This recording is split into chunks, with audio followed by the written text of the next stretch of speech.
வணக்கம் யூடியூப் நண்பர்களே.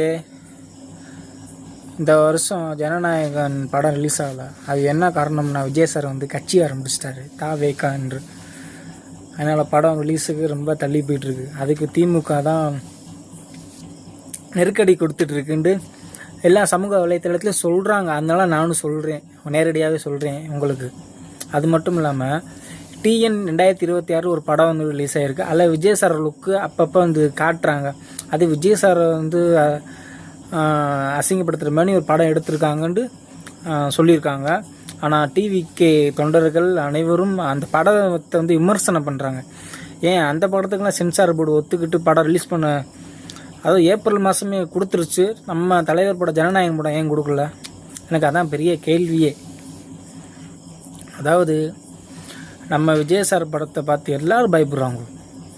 உள்ளே இருக்கிற சிஎம் பயப்படுறாப்புல, சென்ட்ரல் கவர்மெண்ட் வரைக்கும் பயப்படுறாங்க. எந்த படத்துக்காண்டி? நம்ம தளபதி விஜய் ஜனநாயகன் அந்த படத்தை பார்த்து பயப்படுறாங்க. சென்சார் போர்டே பயந்துருச்சுன்னா பார்த்துக்கோங்க.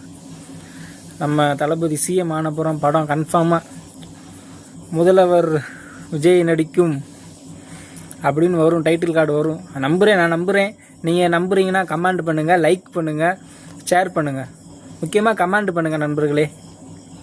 நம்ம தான் என்னன்னு தெரியும், புரியும், அறியும். பாய், தூங்க போகிறேன். டாட்டா.